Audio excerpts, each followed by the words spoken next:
before carrying out political assassinations. The truth is murkier. They probably just enjoyed the stuff and were good at stabbing. Still, the legend stuck, and Hashashin eventually morphed into our modern word, assassin. A linguistic masterpiece born from paranoia and bad PR. Further west, Arab physicians explored cannabis in medical texts, calling it both a cure for melancholy and a threat to discipline, which, frankly, still describes it perfectly. As for the traders themselves, they discovered an essential truth of business. People will always pay extra for anything that makes them forget they're on a camel for 9 months. The Silk Road turned cannabis into the first truly multicultural plant. It crossed languages, religions, and moral codes, and everyone pretended they were only using it for healing. Whether you were a monk in China, a merchant in Samarkand, or a mystic in Cairo, the smell was the same: smoke, dust, and mild enlightenment. Cannabis had gone viral, and there was no logging off. By the time the Islamic Golden Age rolled around, cannabis had become the polite guest nobody admitted to inviting, but everyone let stay.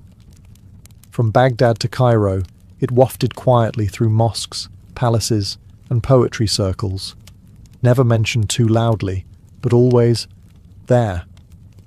The early Islamic world was a cultural powerhouse: algebra, astronomy, medicine, philosophy, and a plant that made all of those things just a little more interesting.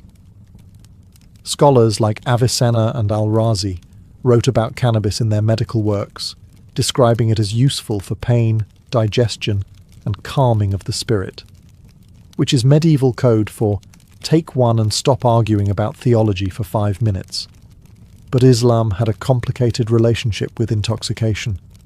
The Quran forbade alcohol, fair enough, but didn't say much about weed.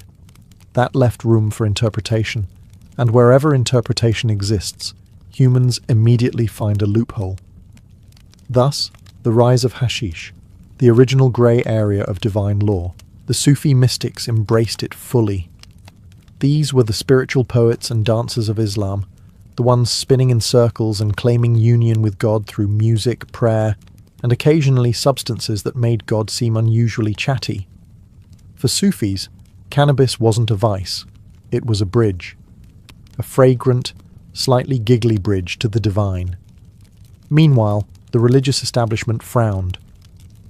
Hashish dens popped up from Egypt to Persia, filled with scholars, merchants, and people who were definitely supposed to be somewhere else. Authorities called it